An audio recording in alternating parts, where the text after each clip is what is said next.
everybody, and welcome to Spiritual Successor, a comedy video game design podcast where we take your lovely video game ideas and turn them into the next AAA video game titles. I am one of your hosts, Blake Rea.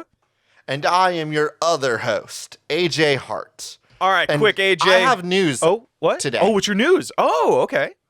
From now on, I'm your only other podcast host. You're my you No, have I'm not talking to you, Blake Rea. I'm talking to the audience. I don't want them listening to any podcast that isn't you and me. Okay. You know what? Fuck I it, have sure. no real reason for it. I just think that it's time to really call our shots and corner this market. And I think that if someone is listening to this show, they're only allowed to listen to us now. Are you saying we're going to call up Michelle Obama and say, hey, your podcast audience is ours now? Like, we don't make the rules? I mean, we do, but they're just our audience now? Yeah, we're going after Michelle. We're going after Michelle Obama's audience. I'm sure that there's that Venn diagram's almost a circle, I'm sure. Actually, I think there are better audiences we can, because I don't want... Michelle Obama seems nice, no way right? There's a better audience for us than people that listen to Michelle Obama's podcast. No, you know who I wish... Michelle Obama, of course, does a podcast based on Michelle Obama. She just interviews people. I feel like we could steal a better audience. You know who I want a gun for? I want a gun for the last podcast. Who would you have gone for, Blake? Because let me roll back the tape like 30 seconds, and it sounds like you went for Michelle Obama's podcast audience. Because that was the only you put me on the spot. I didn't know we were going to be stealing people's IPs. I had to just think of, okay, what's the biggest name? We're not stealing their IP. We're stealing their audience, and we're stealing all of it. Isn't that the same thing? Their intellectual property, like their audience is part of their... Actually, that's not at all the same thing. Our audience is our intellectual property because of the show that we do, but other people don't run on this system. We have a very special setup where they tweet at us and it becomes legally ours. Parody, fair use. And so, but Michelle doesn't own her audience's ideas like us. Side note, I have a love-hate relationship with the whole idea of parody and fair use. I think it's a wonderful idea. I just also love how people misuse it all the time. And have you ever watched a YouTube video where the YouTube video is just a re-upload of somebody else's content, and then they say this is protected under fair use, or the idea of because they re-uploaded it on another channel, it technically counts as another instance of the thing, and they're just re-uploading it, and when really the only reason it does work, of course, is if you are smarter than the original poster, then you're allowed to say that it's for educational purposes. There's this one time I was watching somebody was re-uploading a lot of the Corridor Digital videos, and they themselves accused Corridor Digital of stealing their own videos.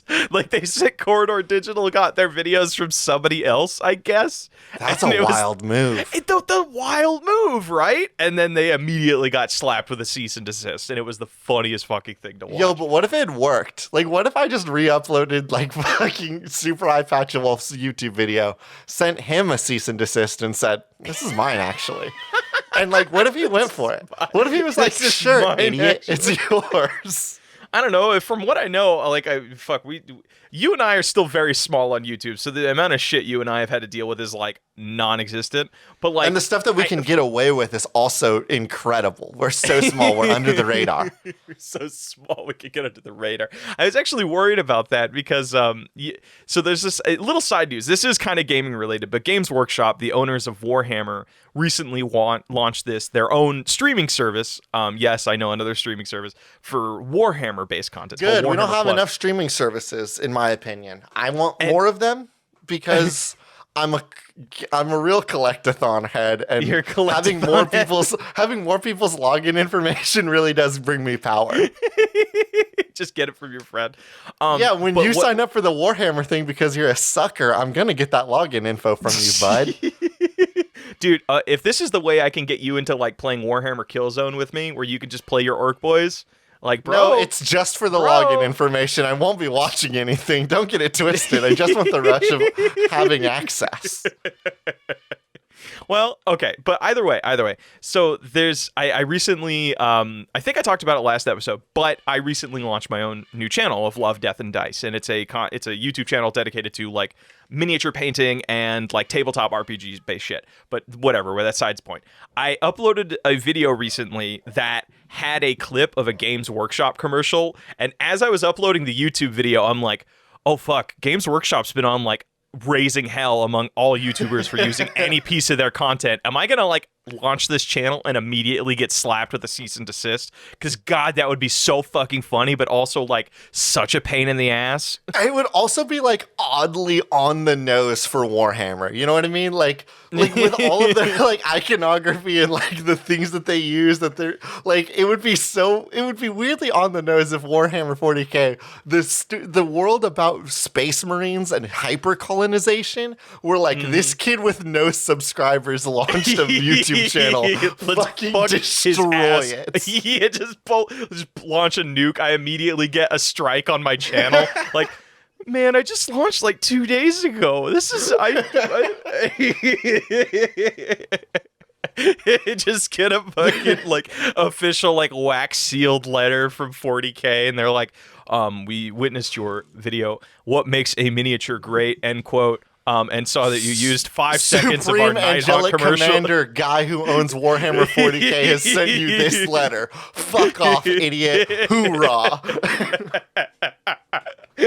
Subscribe to Warhammer Plus. And then just, like throw an ad on the end of it.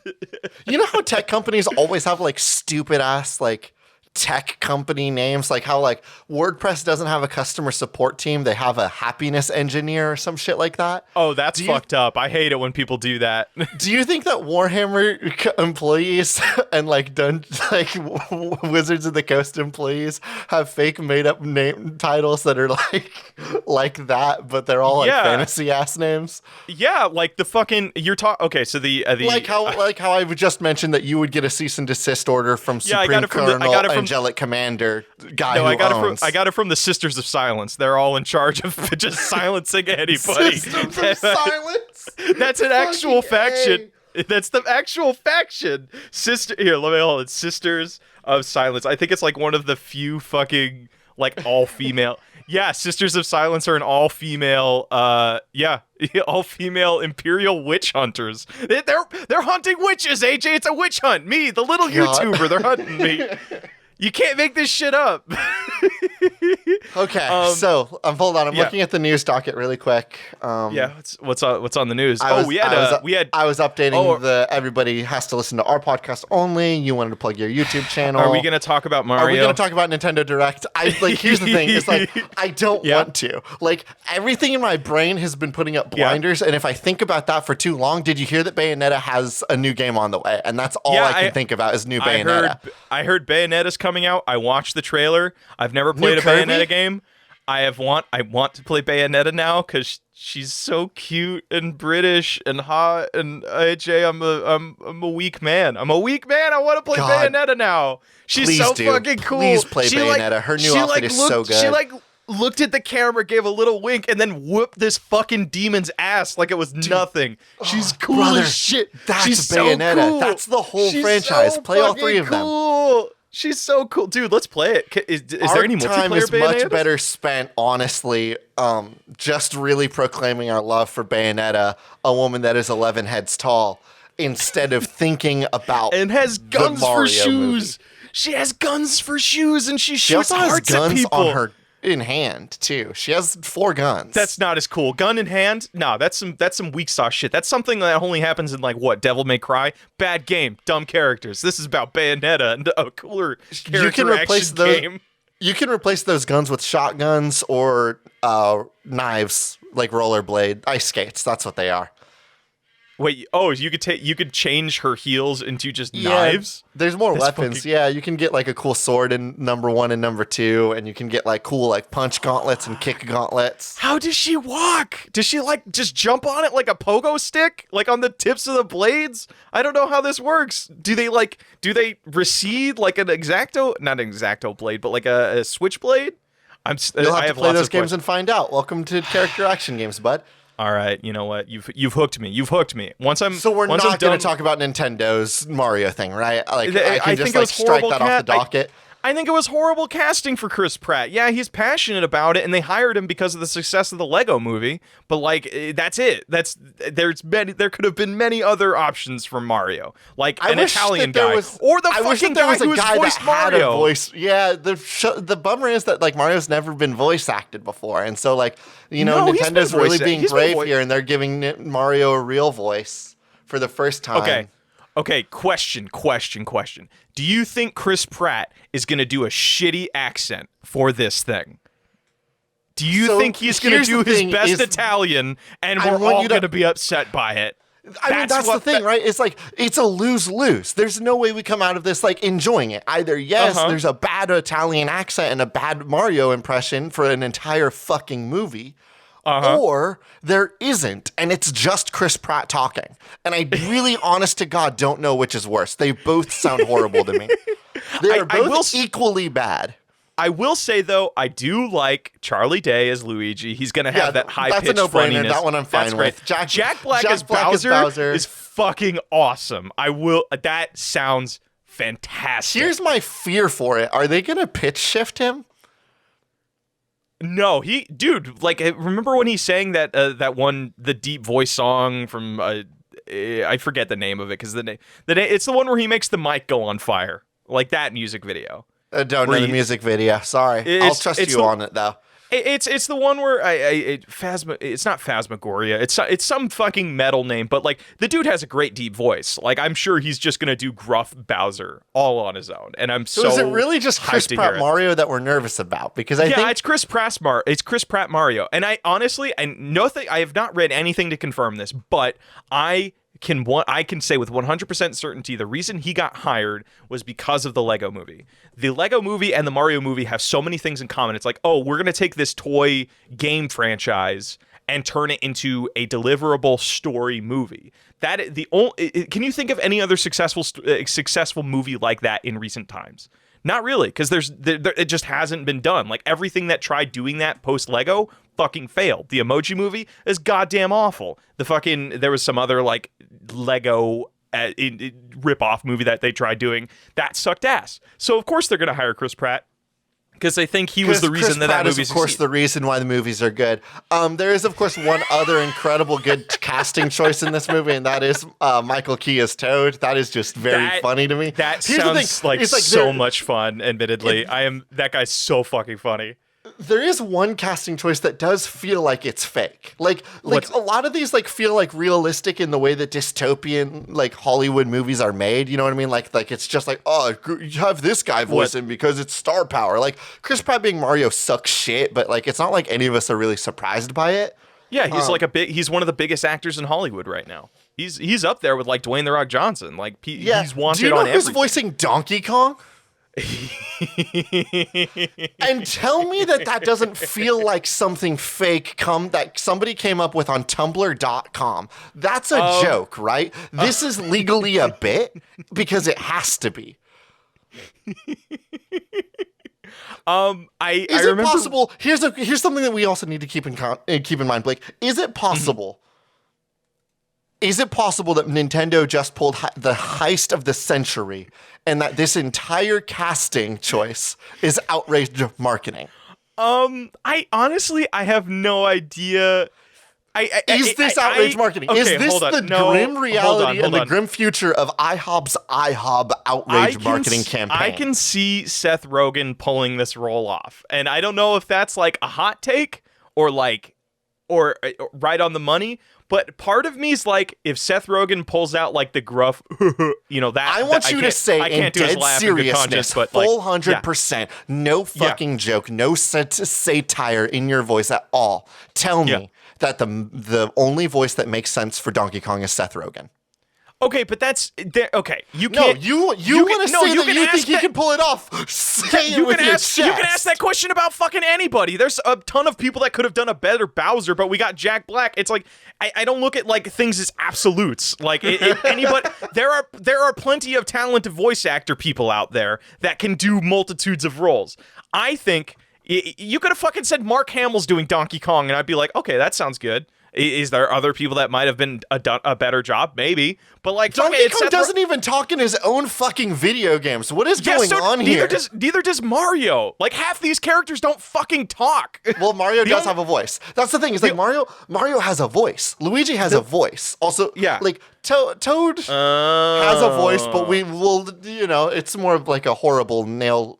Like if 18 chalkboards were in a wreck together. None of them say more than like 2 words. Like the longest sentence I've ever heard Mario say was "good night" in like the new Luigi's Mansion game, where they're all telling each other good night before they go to bed. That's the longest sentence I've ever heard Mario say. Donkey Kong, my buddy Donkey Kong, I love him very much. He's a gorilla.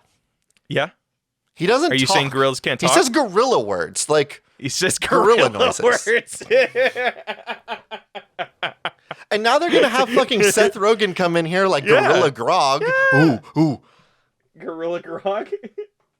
I mean, dude, I actually have a lot of confidence in this movie. It's gonna be weird, like the voice acting choices, but it is their biggest property. They are not going to give 2 shits about it like they did the live action Mario movie. They are going to make sure this thing is done right because it's going to make them a fuck ton of money. Also, I'm imagining this. Here's the thing: is they don't need it to be good. It's too big to fail. It has Seth Rogen, Michael Key, and Chris Pratt in it. You think that they're not thinking about this script? Star power. The star power is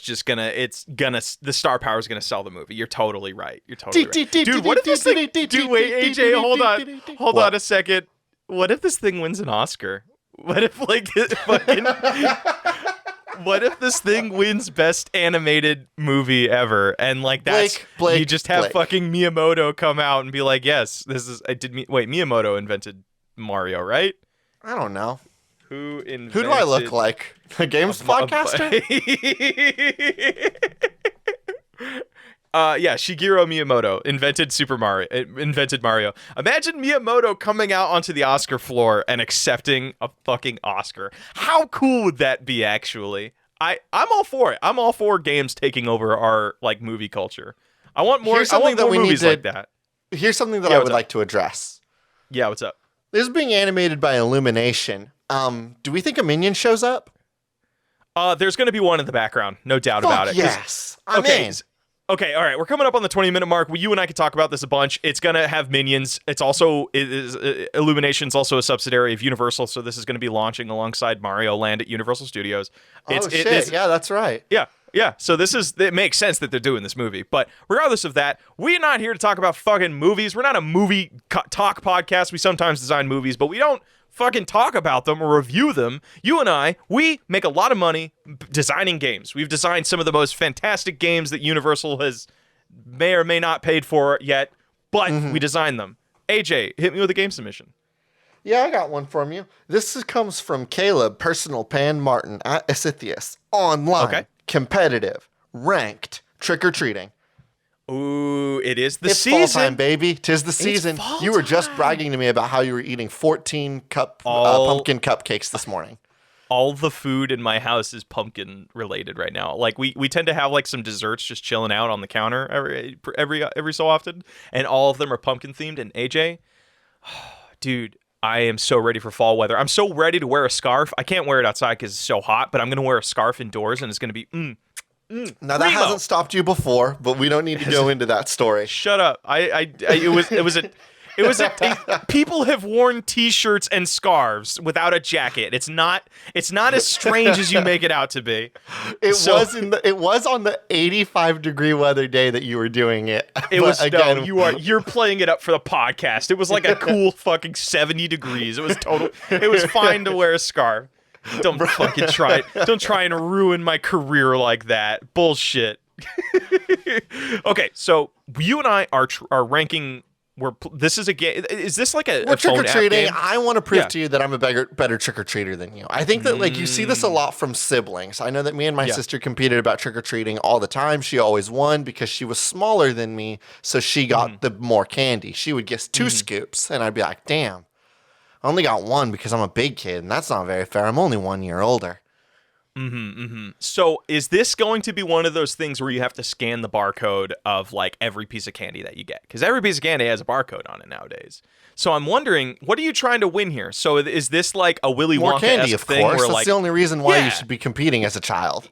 yeah? So it's like, oh my god, how cool would it be? So it'd be so fun. You take the I wonder if you could take the pot. Like, have you ever done that where it's like whoever like wins the most just gets it all? Have you ever done something like that? I've done that Not with once. trick or treating. I've never gambled It's like that. it's so much fun, dude. It's being like, we didn't do it with all of our candy, but we did it with like the big bars. Like, hey, whoever got the most full size bars wins and gets everybody else's full size candy. And it was What? Your kid? You did that with your siblings? Yeah, dude, it was fucking awesome. I never won. You seemed really excited for somebody that had never because won. you get it's fun because like there's the you get excited about the prospect of getting like, because I lived in a house of 10 kids, so imagine every kid gets at least one full-size candy bar. You're still gonna get 9 if you win 9 full-sized candy bars. AJ, that's like gonna set me up for like a week. Like, actually, Halloween candy, I could make Hey that Blake, last for, like, is there a month. direct line from your candy bar gambling and losing as a child to why whenever you and I sit down at a craps table, we both leave with no money?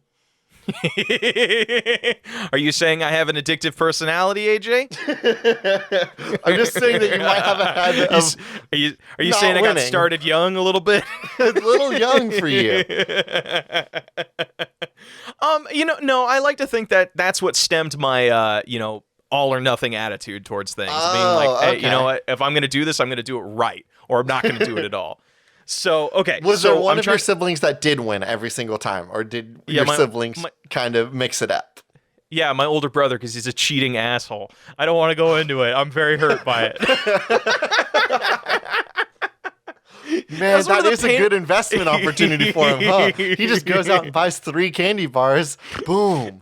Yeah, he fucking wins. No, it's like that's the thing about living in a house of like we're like 2. I wasn't one of like the youngest kids, but I still had like 2 older siblings, and it's just that's the thing about being a middle sibling, man. You're just like you're always gonna get ragged on. That's like, actually, wait a second, who's older, you or your sister? Me.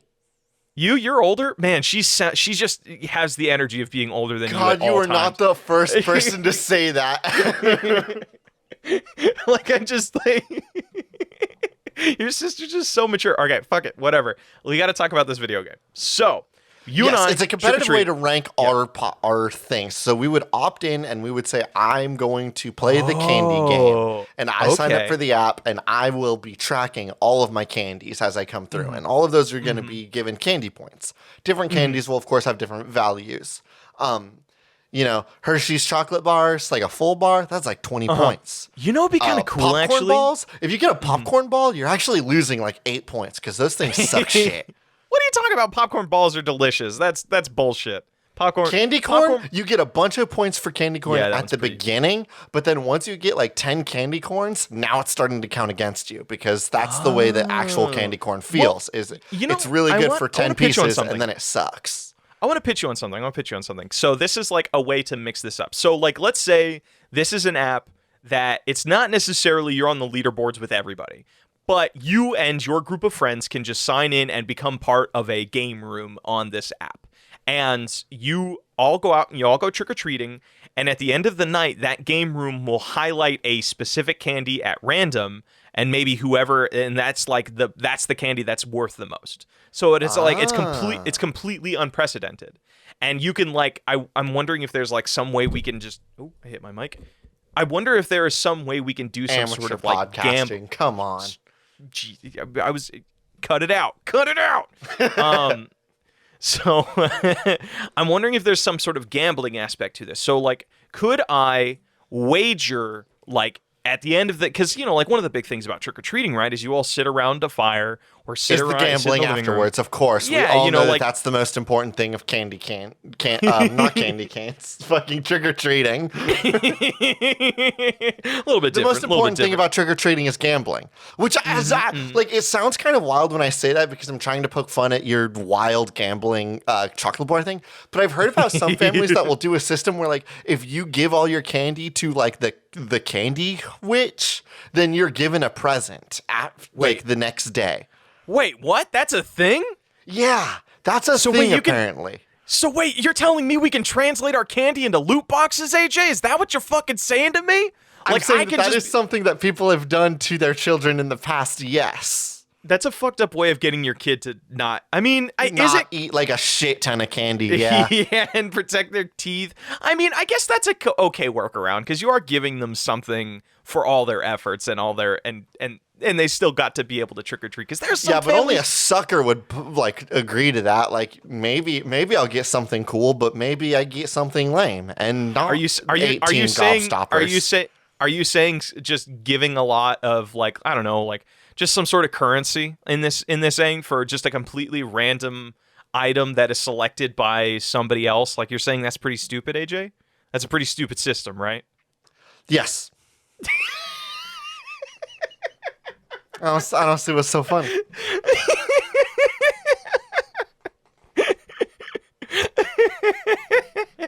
All right, so we're gonna be making a gotcha game. Basically, is what this is. No. Okay.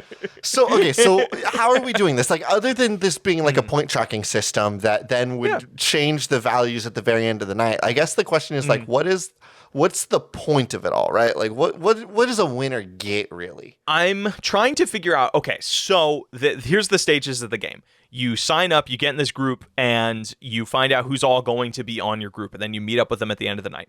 You go trick-or-treating, you get as much candy as you can, trying to get as much of a variety as you can, because you don't know which candy is going to be worth the most points in the end. So, or like the point scales are completely random.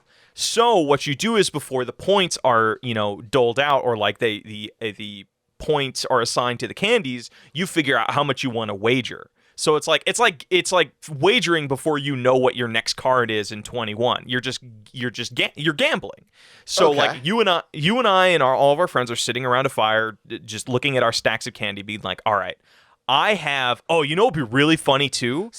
I have 18 Mr. Good bars. AJ, I have it. Oh my god, I have it. I fucking have it. Because here's like where the fun gambling aspect of it comes in. So you and I are sitting here, and I put in I wager 10 Tootsie Rolls, or 10 Tootsie Rolls, 5 Blow Pops. Whatever I wager can't contribute to my point values that I would collect on. So it's like this balance of like, okay, I want to win big, but whatever I put in the pot, I can't collect points from. So it's like whatever's left in your stash is where your point values come from. So you've put up those Tootsies. So if Tootsies come up as like big money, and I don't get to collect points on them, are in your I don't get to collect points on them. And you can do this as much as you want. Like, you can just continuously random roll, I think would be the fun aspect of it. So it'd be like, oh man, you just won the first hand, so you get everything that was in the pot. Yeah, you just won you just won my 10 Tootsie Rolls and my 5 Blow Pops. All right, I want to do another round because now I have a deficit. So I want some people to end this night losing everything.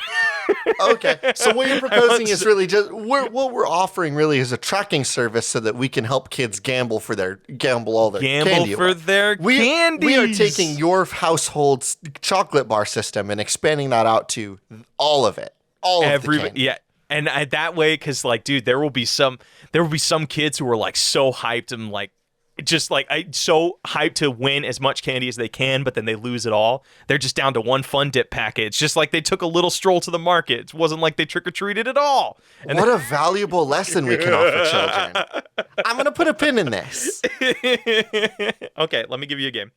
You got to make sure that this is fast, Blake, because we spent 20 minutes talking about stupid shit at the beginning of the show, so we've lost a lot of our show time. Don't you worry. You and I, we're going to speed run this thing. This one comes to us on Twitter from Flint Weber, @FlintWeber, WWE wrestler that goes around destroying tables that have gone evil. AJ, It's like Jujutsu Kaisen. I know nothing about Jujutsu Kaisen, but I know there are evil spirits and like take over things, and then those things that need to be destroyed by very talented AJ. This is like, oh my god! Wait a second. What if WWE people were monster hunters or ghost hunters? So it's like this is an anime game where all of the characters are going to school to become the best WWE wrestlers, but all of the ghosts take over physical objects like furniture or tables, let's say. So I'm trying to figure out... So it isn't that the wrestlers are trying to hurt each other when they blast somebody across the back with a chair that shatters. In reality, they are trying to break the chair, and it is a teamwork maneuver. I've yelled to you, Blake, and I said, Blake, tense up! And you get ready, and you body check the chair as I swing the chair at you, and then it shatters, and we've killed the ghost. Good job, us. It's like Soul Eater in the shittiest way possible, where one of us is the team attacks to destroy property. Yes. No, this rules. You are constantly destroying ghosts that are inhabiting inanimate objects, but because there are two of you and you're constantly pretending to be fighting and doing a show, you are able to destroy the ghosts without the public ever knowing. Oh, so that's the whole point of it. It isn't like you're trying to hide it. Ghostbusters walked in and started destroying the destroying all of the Sorry, it isn't that like a group of ghost hunters came in and started fighting a bunch of ghosts in the middle of the China dish factory. It was that like two wrestlers got in there and started fighting each other so bad and so hard that everything got broken. Luckily, of course, everybody in this world has professional wrestler insurance. So there's no loss. So are you trying to figure, is this just like, I'm trying to figure out the gameplay here, because like in a WWE game, it's you and like a computer fighting, or you and your buddy fighting. So what is the gameplay here? Is it like a sort of showmanship simulator sort of thing, where it's like you have to... Go ahead. It is a showmanship simulator. I think that as you and a player load into the game, and there's all sorts of moves that you can do, like grabs and tosses and throws on your opponent. The goal is, of course, like you are given an objective, or maybe there's a health bar of like the ghost that's around. And by doing your attacks, you're able to toss and push and attack your enemy and throw them into items that the ghost would jump into. But there's a second gauge. And this gauge is, of course, like the suspicion gauge or something like that. It's like a suspicion versus showmanship gauge. And you need to make sure that that gauge does not falter. The way that you make that make sure that that gauge does not falter is by attacking your opponent. Now, you and I, if we are playing this game, we each have health bars. So we need to make sure that we are attacking each other to keep the suspicion gauge full, while also making sure that we are tossing each other into the items that would damage the ghost. That's so cool. So it's like that's a fighting game where you guys are fake fighting to conceal a different enemy. I've never seen something like that before. That's cool as fuck. You know how it should end, though? Because I think it would be really, really fun. Is the idea of like holding or trying to conceal this ghost thing is super fun for like the first stage of the fight. So I want to break this up into two stages. So the first thing is like the concealment while fake fighting each other. But after you destroy all of the furniture, that's how the real spirit comes out. And then it becomes this tag team thing where you have to fight this spirit that has unique abilities, unique like wrestling bullshit and designs and things like that. But you're still only able to attack by tossing each other at it, because that's the only form of combat you've ever learned. You as a player don't know how to do it. Like you as a wrestler don't know how to hurt somebody by doing a flying double kick. What you do know how to do is how to hurt somebody by tumbling back after being hit by a double kick. You know what I mean? Like I can't hurt the ghost by attacking it. I have to launch your body at it to damage it. Oh my god. Okay, this is super fucking cool, because like there has to be some sort of situation where you also have like your durability thing. Like, as I'm imagining we can't just keep on tossing one of us into the thing, because like if you need a breather. If I do a full suplex, like full like tower up, feet on opposite end, feet collarbone to collarbone suplex to do a big swing and attack something, that does so much damage to the ghost. It also does so much damage to you. So I can't use that move 3 times to attack something, because you'll fucking die. I'll kill you with that suplex. You know, be so fucking cool too is there also has to be like, I would love some of my I can't name a fucking fighting game that does this, but I'm sure there is one. and I'm sure I've seen it. Maybe like Guilty Gear, where like in the middle of the fight, it'll just like quick zoom. Actually, they do this in Dragon Ball Z Fighters, I'm pretty sure, where they quick zoom on somebody and give them a close up, and they just say something like a remark in the middle of the fight, and then it zooms back out so you guys can continue fighting. Yes, I wonder if you can do. Grand Blue does this. I think that Tales of Arise actually just added this feature in it as a third-person action game. Like the camera will swing around the character when they do specials. So what if that was a mini game in itself in this? So it's like you and I are It's the fighting. Naruto QuickTime event from the old Naruto games, where like when you did a special in like the old Naruto fighting games, in order to make sure that you did good damage, like a bunch of little like QuickTime events would come on the bottom left of the screen. So you had to do like X, Y, square, circle. And Yes, I and would that's- deal and more that's all about damage if addressing I the did crowd. that combo. No. And It's about maintaining crowd presence. It's not about damage, because it's about you're trying to being a WWE wrestler is also about entertaining the crowd, saying things in the mic that get people fucking hyped or frightened or whatever. So like in the middle of the fight, after you like do some like say you just knocked me out for a little bit and you turn to the crowd, it turns into a really quick time event where you have to nail it or you fucking get egg on your face when addressing the crowd. And that destroys everybody's immersion. You know what I mean? I think that what we can do here is when you grapple each other, we will do that little QuickTime thing. I'm using the Naruto games as an example because in Naruto games, I want to say it was the old side scroller fighting ones. I can't tell you the name Was of it like which Ninja it was. Storm or It was one of the early Ninja Storms. When you went in for a special, you were given a little thing on the bottom left where you had to mash the buttons. If you did it correctly, you got to deal more damage to your opponent. But your opponent would also have the little things come up, and if they did it correctly, they would take less damage from it. God, that's so cool. And so what happens is anytime somebody uses a special, it turns into a moment where each of the players are trying to do everything they can by mashing the correct buttons to maximize or minimize as much damage as possible. So in this game, when we go for a big special move, one player, the character that is the oppressor in this move, will get a bunch of buttons that they have to press so that they do good crowd work. The person that is having the move done to them has to press a bunch of those buttons so that they minimize the amount of damage that they receive after this hit. Oh, okay. So one is doing the special basically while the other is doing. Okay, I love that. Doing the all fall of your, correctly. Yeah, all of your specials are powered by crowd hype, and that's fucking awesome. Okay, so then that's our first phase. So you have to maintain crowd presence for X amount of time while also not making sure none of you actually die. So, but it's that delicate balance of like, I want to kick your butt, but I don't want to kick your butt to where you are completely useless during the final boss fight of, the stage we'll be able to help create pacing in the game by like there'll be a lockup thing. So like in professional wrestling, when you see the professional wrestlers lock up and like one of them has like the back of the other one's head and they come in like they're hugging, what they're usually doing there is talking about what they're going to be doing next. You can usually see their lips moving. And this is so that they know, one, it builds intensity in the fight, but two, it makes sure that everybody understands what they're going to be doing next, and it allows the performers to communicate to each other.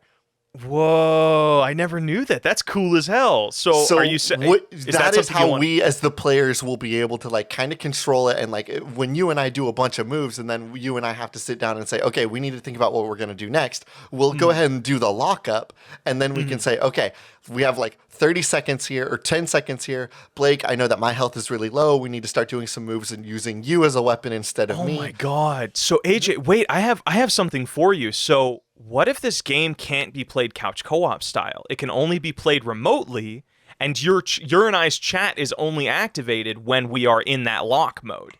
But whenever you're in the lock mode, audience intensity goes down. Yes. So it's like, or audience immersion, because it's like, oh, there's a little break in the fight right now, and it'll just be represented by like a bar that's slowly going down. So the longer you stay in that lock up, thing, the players are able to talk to each other, but the crowd gauge starts immediately going down. And if the crowd's hype meter goes down, then that means they're more likely to notice the ghost. So you can't let that gauge fall all the way down.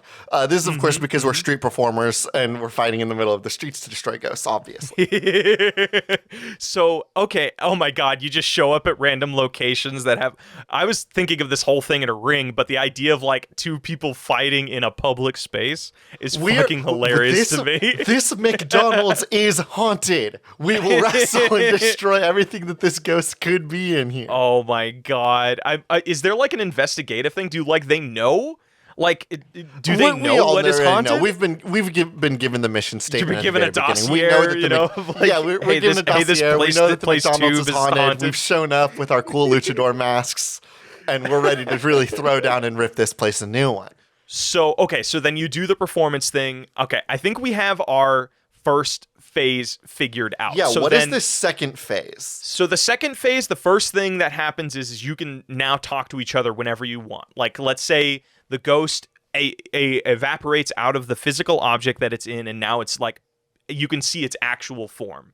Then maybe the crowd disappears and you're just sent to the shadow realm with this ghost or whatever. And that's how we kind of give the excuse that people don't see this ghost, is that you kind of get teleported. It's like it like time freezes or something like that. Okay, and you need to. So now you and this other wrestler can talk when fully and hear each other. And now it's about just kicking this thing's ass. So like, all right, hey AJ, I'm gonna lean down, jump off my back, and ram into this thing or whatever. And then every ghost. There's still no combo moves like that. We as combat fighters have never learned how to do direct damage to something else. We only know how to toss each other into doing hurts. Well, I'm gonna fireman carry you, and then throw you. I know nothing about wrestling moves. I'm gonna trip the ghost, and then I'm gonna grab hold of you and do a tombstone and drop your head onto the ghost, and that will hurt the ghost's foot. The fuck is a tombstone? It's when you pick the tombstone is when you pick somebody up and their head is like towards the floor and their legs are wrapped around your leg, and then when the attacker will drop down and they'll drop onto their knees, and the goal is that their knees will be just a little bit below the tombstonee's head. That way it looks like somebody's been dropped onto their noggin, but they've really just been dropped onto the knees of the tombstoner. Oh my God, that sounds like so dangerous and like yeah, dude. Hey, professional wrestling is difficult, and there's a reason why a lot of professional wrestlers' bodies are really torn up by the time that they are old. Ooh. Okay, so I'm trying to figure out, like, do these ghosts have different abilities then? So it's like, are there ghosts that are immune to throws? Are there ghosts that need to be like attacked at the same time to take any sort of damage whatsoever? There will be all sorts of bosses with all sorts of like commands. I'm imagining this a little bit something like Fury, where like it'll just be boss rushes, and it'll be like a bunch of different bosses and a bunch of different fights. There will be one ghost that like the whole gimmick is that the ghost will do these big sweeping attacks. And so the only way to like not get killed by this sweeping attack is if you like do a perfectly timed suplex on each other. That way you arc perfectly over the laser. Oh, or you both punch each other at the same time and knock back from the force, hitting the ghosts that are behind you. So like, maybe there's there'll be one ghost that will go around and it will set up. Yeah, one ghost that's always behind you. Maybe there's one ghost that will burst out into a bunch of little ghosts, and so you and your opponent have to do lariats at each other, where you just run at each other with your arm outside, and you have to squish the ghosts. You have to make sure that your aiming is perfect when you collide. That way you pop the ghost like a zit. Okay, I want to put a pin in this game. You want to give me another game because I want to start speeding through some, because we took a little bit of time talking about the Mario game, and Mario movie, and I want to give people what they came for, their money, you know? Yeah, this comes from Reddit user SquidPope, an indie horror game which uses your contact list to cold call your friends and leave them terrifying messages, sell them things. To sell them things? Yeah, they could sell them things. Like selling them the ability to not be called ever again by this number. But also I love this idea that like this game will call people and leave them hints for you to complete the game. This is what I want to do, Blake, is I want to gamify a real world frustration that you and I have consistently.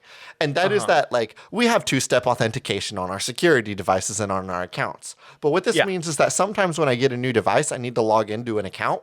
And I have to bother you about it, or you have to bother me about it. And we say, hey, I really want to take care of this thing, but until our schedules line up and you can give me the ability to get the information that I need, I can't log into our YouTube account to upload this video. So I want to you gamify saying- that. I want to create a horror game where like I'm trying to get some information from a ghost. I'm trying to get out of Jigsaw's trap, and then Jigsaw calls you, Blake Rea, and says, "The code is 69420. Blaze it, idiot." And then Jigsaw hangs up, and then I have to figure out who Jigsaw called on my phone, and then I have to call you, and I have to be like, "Blake, I don't know the password. I need you to tell it to me."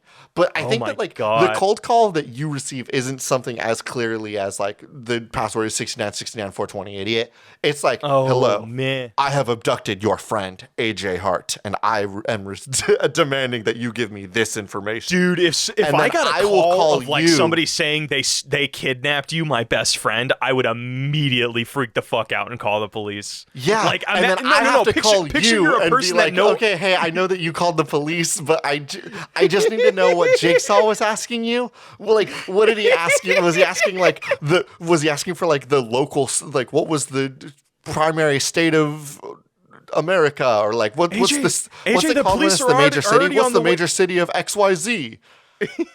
AJ, the police are already on their way to your house. What the fuck? You're telling me nobody stole you? No, nobody stole me. I'm just doing a super cool spooky game, and I need to know what Jigsaw asked of you so that I can unlock the next password.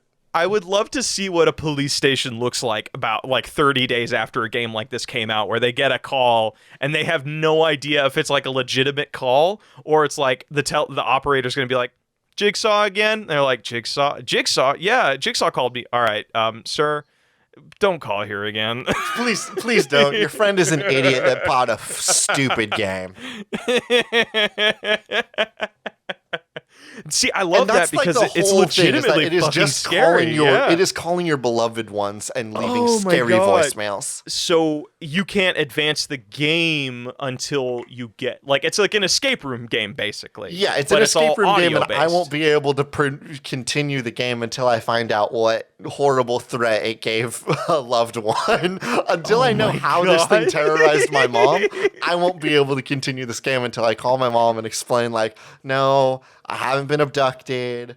I'm safe. Nobody has ripped my fingernails off. We're good. I just need to know what animal he talked about, please." I can also picture like some of these calls are going to be really abstract too, where they don't even mention what they're about. It'll be just like you'll just get a call, you'll hear like 3 breaths, and then to be like or like 3 clicks or something like that, and then they hang up. And then the clue isn't that it was a click, it was the amount of clicks. So it gets like really like, "How many clicks were on the phone, Mom? Tell me." It's like, "I don't know, they just make clicks." Like, I don't know how many fucking clicks. I wasn't keeping track of it. Like, that's how a phone call with my mom would go. I want to feel like the crazy detectives or not the crazy detectives. I want to feel like the detectives. Like Charlie Day. I want to look like Charlie Day from the Sunny and Philly thing. I want to be playing this game, and I have a whole chalkboard and like a list of friends that I've called, a list of people that I used to talk to that I still need to get in contact to because I have reason to believe that the game's fictional murderer reached out to them. Full blown. See, this is a game I can actually picture being made because there are those people that buy loot boxes. I think they're just called Solve a Murder. I think it's very on the nose, but it's like it's a loot box where everything inside it is pieces to a murder. And you can like look at it and like start drawing your own notes and be your own detective, and then you get to solve the first part of the murder. And if you submit the right answer, I guess they'll send you the next part of the box, and you get to continue this investigation. It's pretty cool. It's that, but it bothers your friends. and it's all they always call on collect. And it calls your boss. It always costs whoever they're calling. So it's just that's how we make money off of this thing. Yeah. Oh, yeah. It does collect calls. Like people have to accept and like be fined for the calls, and that's how we make some money. Or like people can pay to buy out. Like the guy will like be like, "I have abducted your friend, but if you give me $22, I will let him go." Will you accept the fees for this call? Do you accept the fees for this call? Okay, that's a game. You want who gave that one? You or me? Me. I gave that one. You hit me with one more, and then it'll be a lightning round, and then we need to pick a nug. Lightning round. You got it. This one comes to us on Twitter from I am not witty enough for a funny name at ARP1033. Himbo Royale, a multiplayer game where you compete to be the biggest himbo by doing various tasks. But remember, sabotaging the other players, not a very himbo thing to do. AJ, I want to do a party game where you have to do activities in the most himbo way possible, but you can't be too good at doing the activity or people are going to think you are competent. And that's the thing about himbos. They are goofballs and not competent. So, what are some himbo things to do? I think mowing a lawn, but not knowing how to mow a lawn, but like you look sexy doing it. I think that's very himbo-y. That's just mowing the lawn. It's just mowing. Like, how do you, what, are you saying play mowing a game the lawn where you just pretend himbo? you don't know how to mow the lawn, dog? Here's my concern with this: You is mow that it what wrong. this does, What this does is it creates in a world where people are like fabricating the idea of just being a stupid man. And that's a kind of upsetting Isn't thing. that like all of video games though? You're doing something you're not. Like, how is that any different? Well, okay, I don't but, play. like, look, I don't play Super Mario Galaxy and think I'm an astronaut in real life. Yeah, I'm but just a I don't little want plumber people dude. to pretend to be stupid because then I'm like, well, hold on, wait. Like, have you ever been in a room with somebody and you can tell they're trying to be stupid? No, I mean, Could you imagine they're what trying that to be would feel goofy. like? I mean, it'd probably feel a little bit weird. It'd feel And like that's what we're creating in this game. I mean, why don't we lean into that? Isn't that the whole point of it? Is like you're trying to be the most authentic himbo. That's the whole point of like you come off. I think that's translated by the game mechanic of if you do it too competently, you're going to come off as somebody trying to be a himbo, but they actually are quite competent. The whole point of this game is to do it as worse than anybody else, and that we would have to figure out mini games that would be that would work within that, and how are those things are judged. But I think that idea is there because the whole point of it is you can't fake being a himbo. You just got to have it in you, baby. It's a state You just of mind. got to be stupid and handsome. You just got to be stupid and handsome. But what if there are handsome people that pretend to be stupid for the clout? I mean, they're encroaching on your and I's territory, bro. You and me, stupid but hot. Like I'll go out and say it. And then That you feels and I weird. gotta I don't know. You don't like I being don't know called if I'm hot. into I this get game. it. Oh, okay. I thought you were talking about if you didn't know if you were into being called stupid or not. Okay. Either way, hey, that was a fun game. Let's talk about our nug. What do you think? Let's talk about our nug. I think it is either the game that holds your friends at ransom because you're doing stupid things with your Steam account, or the incredibly cool wrestling game where we fight ghosts by using our bodies, our friends' bodies. I want to fight ghosts by using our bodies because I have a really, really good modifier for this one. Okay. Why don't you hit me with some modifiers? For those of you that are new and joining us, we have a Patreon Discord. And if you are part of that Patreon Discord, we have modifiers that we use every week for our games. This week's modifier is, of course, Blake, hit me with it because I don't have Discord open. Right now, our current modifiers are shopkeepers, and this one comes to us from Gazer, a shop that is also a giant weapon. The owner of the shop is a talking sword. AJ, one thing you and I didn't talk about in WWE is there are certain weapons that are used in extreme cases in WWE. Chains, crowbars, chairs. This is a thing where maybe certain bosses are weak to certain weapons, so you need to load up your weapons prior to loading into a match. So it'd be like, hey, you guys nailed down the first phase of the fight. Awesome. You got into the boss fight. Guess what? It's only can be hurt by throwable weapons. That means, so during the actual second phase, that is when the wrestlers are able to grab items. Yeah, maybe that, or it's like, it's just, I'm trying to figure out, maybe that's something they can use over the course of the fight. Oh, but things have durability. So it'll be like, hey, we need to make sure that we use the weapon so it's on the stage whenever we are, so it's in the fight's canon for when we get to the boss fight, but we can't use it too much or it'll break before the boss fight. And then let's go back to that idea of this ghost is only can only be exercised by throwable weapons, then it becomes this fun mini game where it's like you have to bounce the crowbar off of me to where it bounces into the ghost. So it becomes this like trajectory mini game basically. So like I have to turn my body at a 90-degree angle that faces the ghost. So when you throw it and it bounces off my fucking chest, it goes into the ghosts and damages it. So, and I'm figuring this is like between matches, you're in the locker room where there's like just this giant, it's like the merch counter or something at this WWE thing, and it looks like just a giant weapon. And then you walk in and there's like, because this is a world where kind of weird things exist, right? So I'm wondering if like this, and you can buy weapons like between matches. So like, and that implies that you make money as you grow through the ranks. I guess where I'm a little bit concerned is the way that the weapon works in this game is we've created a world where like ghosts inhabit mundane items, and those mundane items are what we use against each other to break and keep because the first phase is just to do as much property damage as possible while keeping the hype up. So when we buy a weapon, say we bought a crowbar, when would this crowbar come into effect? If it's only coming into effect during the second phase.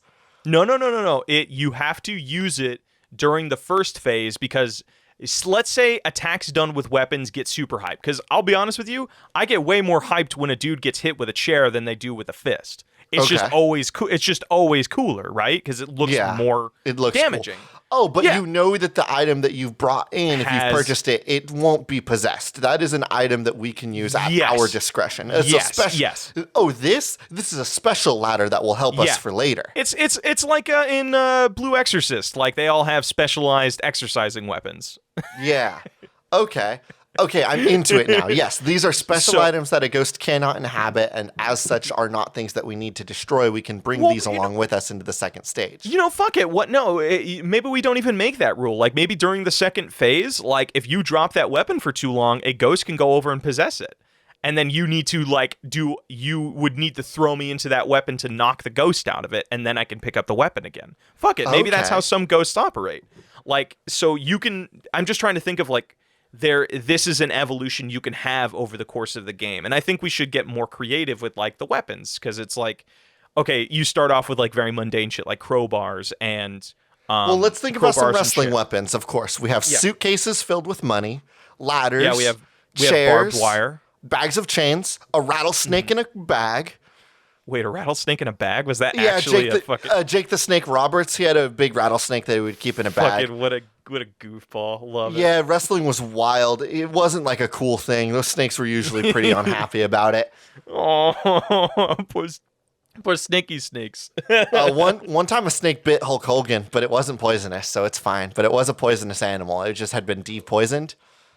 What the fuck?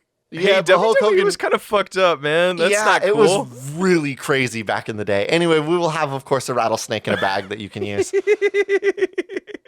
Rattlesnake in a bag. Okay, so those are some of the things that you can buy, and I'm wondering if you can. Is this a thing where you can pick your loadout, or it's like these are things that are found around the ring?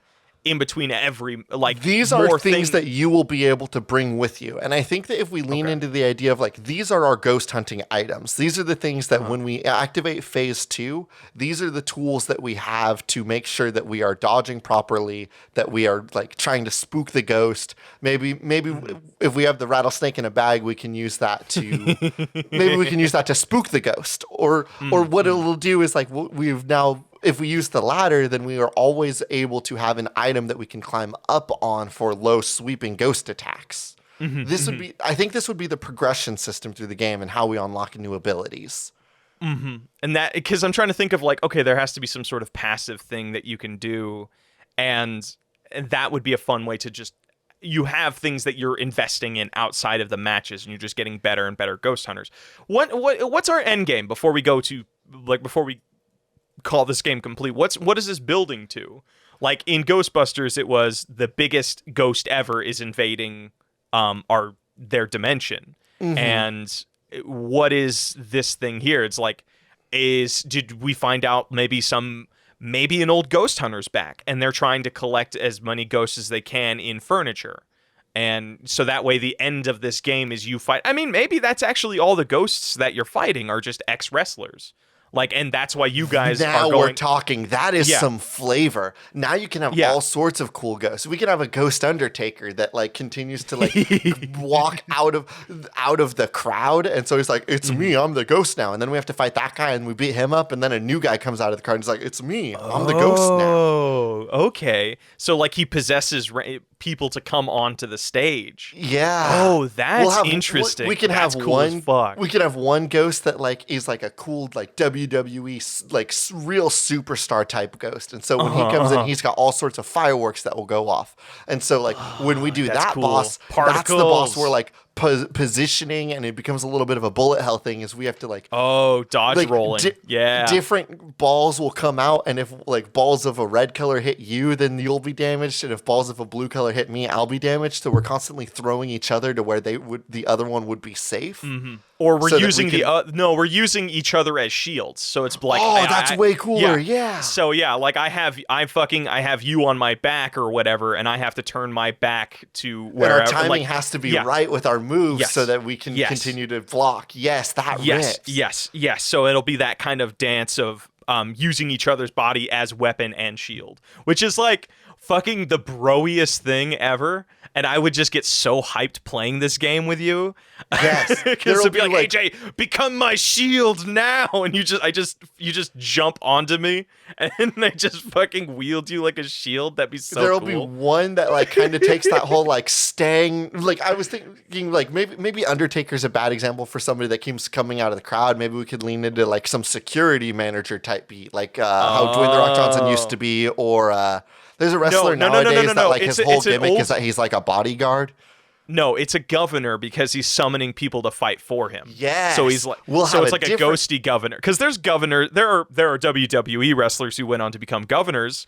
Guess what? After they died, there are also WWE wrestlers that are positions of power. You know, Vince McMahon was a whole character that was just like, "How's it going? I own this place." And there was also it's funny. There was also Kurt Angle, who worked in like as a businessman for a long time. He was an Olympic wrestler. That was his gimmick.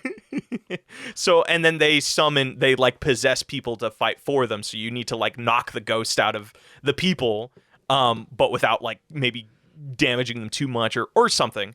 And there'll be one ghost that like takes that position of like the Boogeyman or the Sting or the Undertaker, where like the wrestler's gimmick is that he's supernatural. And so in this one, this would maybe be that final fight you were talking about. Like it's a wrestler that like, it isn't a ghost wrestler. It's a wrestler that is a ghost. Like he always has been a ghost. We just find out this through the game. And his gimmick is that he brings us back and forth between. Like, it isn't just like two phases with him. We fight him, we destroy all the property, we come back, we do the 1v1 against him. He says, "Ha ha ha, we'll go again." And then we transport to a new location with new things that we have to break. Oh, that's cool as fuck. So it's like every phase you end up in a different area. So like maybe the first phase is like our dimension or our realm of like the reality, and then the second phase is you go to like the upside down version of it. You go to the ghost. You go to the ghost zone, basically. You go to the ghost zone, and then you go to the stadium, where then you're breaking things all through stadium tools.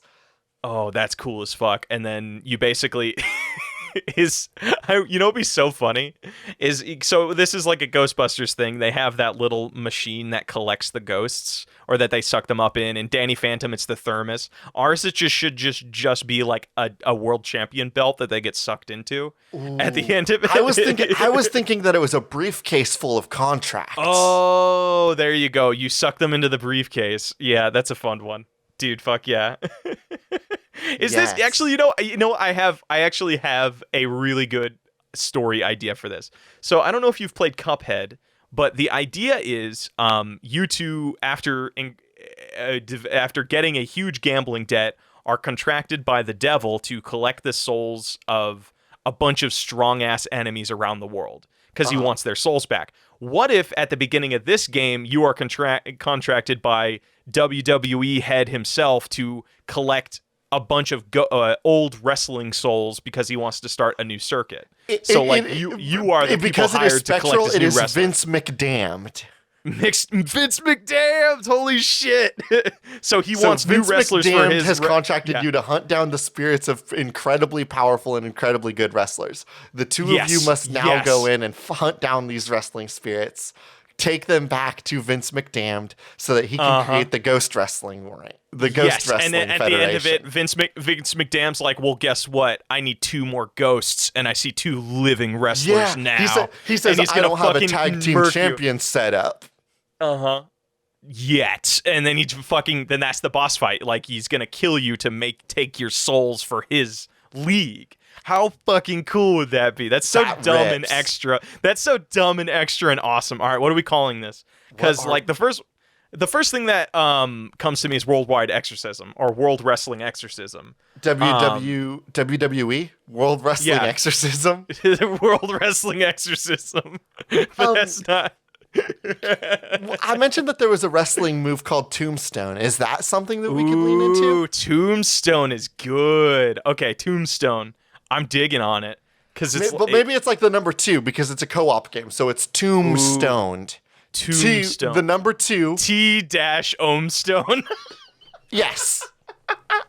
That's so dumb. That's so good. I love that. 2-M-Stone. That's it. Tombstone. Such a dumb name.